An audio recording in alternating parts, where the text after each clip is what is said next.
Hey there, everyone. It's Lou Antonetti, back with another session of Mindset Match, how to elevate yourself in the game of life. This is session 13.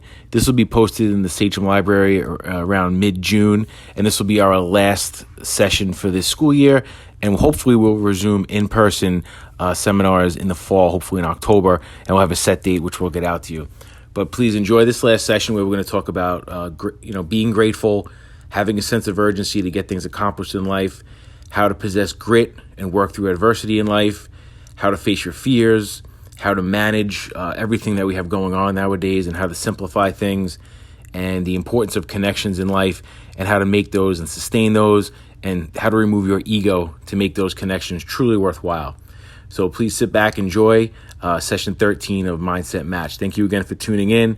And like I said, hopefully in October, we can have some in-person sessions for all ages, middle school and up at the Sachem Public Library. Thanks again.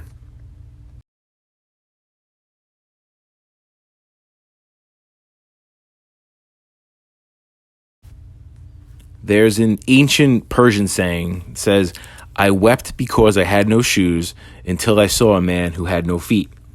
So got me thinking a little bit. Why is it that we don't appreciate things until they're gone?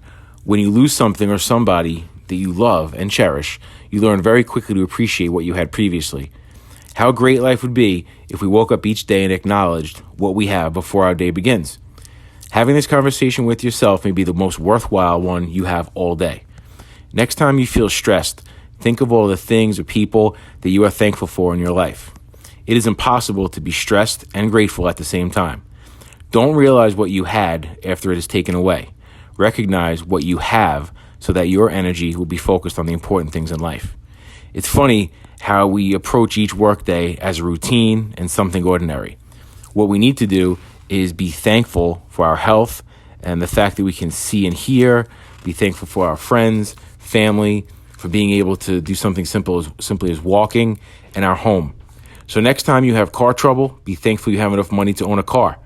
The next time you feel that you didn't get enough sleep, be thankful that you were able to sleep under a roof. For some people, being able to do or have these things would make their day extraordinary. So why isn't each day extraordinary to us?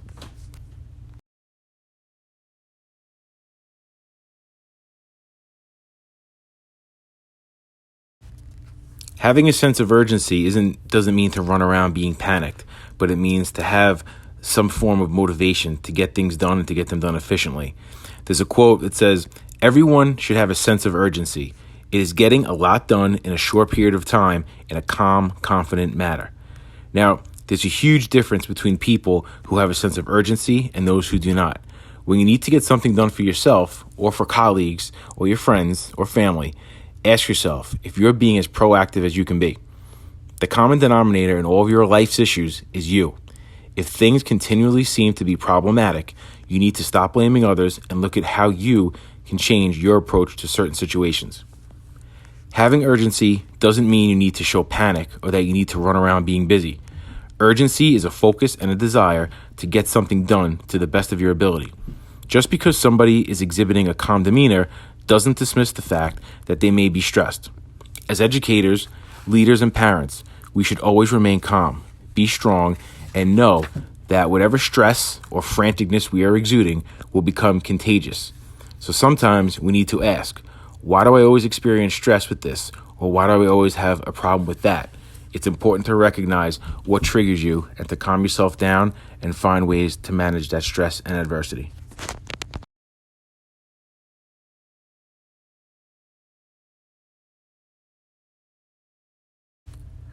One of the more famous words that has been used within the past, I guess, like 4 or 5 years is the term grit, which was written by a woman named Angela Duckworth. The book's name is Grit, and she talks about how grit can help you achieve many things. It's not just based on natural ability, but if you have the wherewithal to withstand adversity and to keep pushing and trying and have that perseverance, you can overcome and reach a higher level than you thought you ever could. And during a school year, you will deal with personal and work-related challenges. You will experience triumph and failure, as well as surprises and disappointments. Every school year helps us learn the lesson. If you can basically only control your reaction to external forces, you'll go far. And I wish I could say it would only get easier, but the journey wouldn't be as exciting if everything was easy, right? The only thing that will allow you to overcome challenges is an attitude consisting of grit. The intrinsic value of being a professional is important since we do not receive bonuses or monetary incentives to overcome obstacles as educators. So please remember these words as you move forward in your career or in life. The 6 most important words in life are, I admit I made a mistake. The 5 most important words to keep in mind are, I am proud of you. The 4 most important words are, what is your opinion? So you can learn other viewpoints. The 3 most important words are, if you please. The 2 most important words are, thank you. And the 1 most important word is we. So you remove the ego, you're respectable, and you treat people with respect, and they'll respect you. And having that quiet humility, that really helps you get far in life. And people appreciate the fact that you're a strong-willed person, but you're not bragging or gloating about what you do.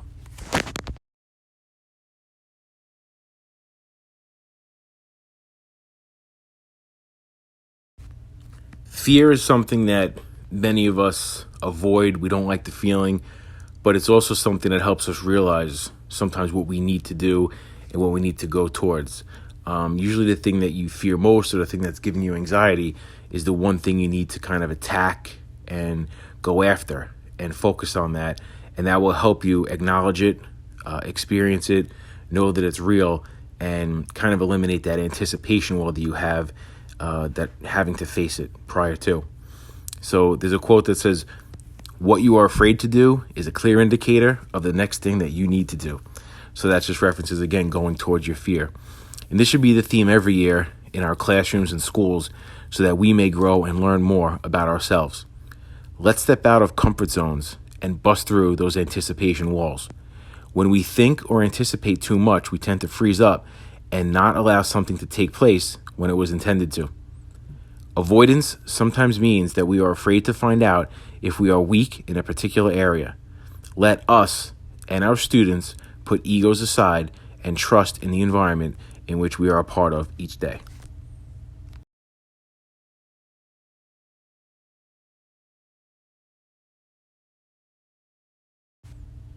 Now, I love the picture on this slide here. It just shows that, we all wish we had more than 24 hours in a day. But I think the universe and life is set up for a reason. And if we can't fit in a day what we really need to do, then we need to evaluate what we're doing and the distractions that are keeping us from the things that we want to do. And of course, it's going to get hectic at times, and it's not going to be something you can accomplish each day, this efficiency, but it's just something to keep as a guideline and to understand and to help you focus each day to kind of bring yourself back, because that routine will help you stay grounded and focused. And it's important to value efficiency.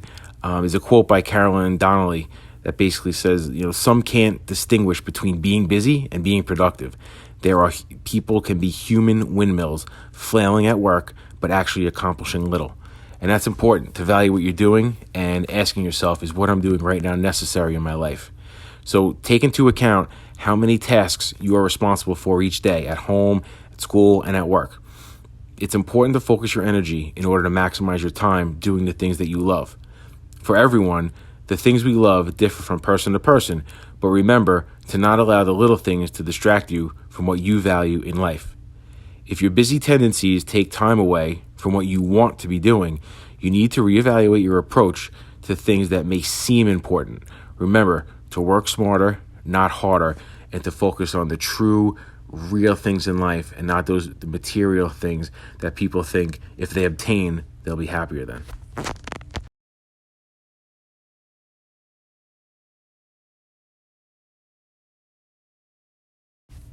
Now let's remember, the entire universe, the world, operates with and on energy. So energy exists in many things, and especially in human beings and our feelings and our sensitivity. So it's really important to protect your energy, especially if it's good, positive energy. A quote here by George Bernard Shaw says, "People are always blaming their circumstances for what they are. I do not believe in circumstances. The people who get on in this world are the people who get up and look for the circumstances they want. And if they cannot find them, they make them. It's so important to walk into work or school with a positive attitude. If you feel defeated before the day begins, your self-fulfilling prophecy will take shape as the day progresses. As a leader, both in the building and classroom, colleagues, students, they'll approach you with problems and negativity throughout the day, almost acting like a human dump truck. The higher you start on the, quote, "it's going to be okay" scale, the better your day will probably go. It's very difficult to allow these energy drainers to pass you by and not care about their problems when in essence, you need them to build a good culture in the building and in your classroom. If you are a genuine person and want to help people, this will drag you into their world for a brief moment. But when that moment expires, you need to let the garbage truck move on to the next house and not take on their issues as your own. Doing so will allow you to focus on your daily goals and appreciate the good things you have going for you. And I'd like to recommend this book I read a while back. It's called The Law of the Garbage Truck by David Polly. And I must say, there are a lot of people in the world who they want an ear, they want someone to listen to them, but you have to set boundaries because what will happen is you'll end up listening to a lot of people's problems, and if you're sensitive to them, it could deep down affect your subconscious and your life, and that's not something you want coming out as anxiety later on. So please keep those boundaries and protect your energy each day to keep it positive, and you might have to find a quiet place during the day to kind of reset your energy if you're having a rough one. So remember that, and then once you kind of meditate, focus, breathe, you get back into that world, and you're ready to conquer all.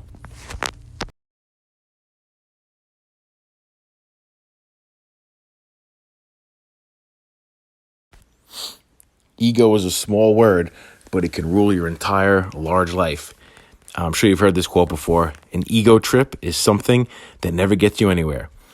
So pay attention to how many people use I and my more than the words we and us during your day.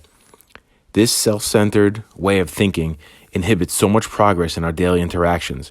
When people are focused on themselves, the conversation never goes anywhere because they bring every story back to them. Usually, those who focus on themselves tend to miss out on learning opportunities because they think their way is always right, and they always have a story to top yours. When speaking with other principals, I try to catch how many times they use I and my when talking about custodians, security guards, clerical or other staff. I could never say my custodians, my school, my students, my staff, because we are all part of the same team, we. Our main interest should be to give our students the best experience possible, and it's okay to have fun while doing it. Competition in life is natural, but challenge yourself. Don't compete against someone else's accomplishments. Let your actions speak for you, and people will respect you more for it. We are defined by our daily actions, not our words. So bragging and boasting only amplifies the ego. So please remember to leave your ego at the door each day you go to school, and as a team, you will accomplish way more.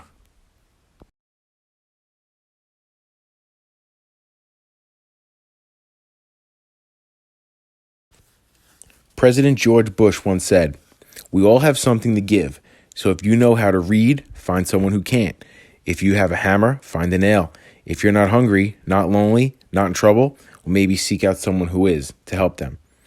As you begin each day in school, remember that there are many young people who are looking for guidance and structure, whether they know it or not. Some students are self-sufficient, while others may need a nudge during the year. Some need to be pushed to work harder in class, or some may need to be told to do their homework. Outside of the schoolwork aspect of a day are kids who need a nudge in a positive direction. These are the kids in the halls who walk along the wall, or the kids in the cafeteria who sit alone, maybe not wanting to. As I walked through one of the cafeterias during my first year as a high school principal, I noticed a female student sitting alone with her head down doing some homework. All I needed to do was say hi, and her face lit up. You could tell she was just wanting to talk to somebody. A 2-minute conversation allowed me to learn many things about her so that when I saw her again, we would have some common ground. So relationships are built one at a time. If you put the time into them, there's no telling how strong they can become. All I ask is that we all take the time to build and foster positive relationships in our school. Having good relationships between all who work and learn has more of an effect than any policy or code of conduct that we can produce. The many rules and demands that we place on our students will only work if the human side of us implements them correctly. Let's face it, we are in the people business, and solid, meaningful relationships drive our day. Be conscious of your interactions with others and make them worthwhile and purposeful.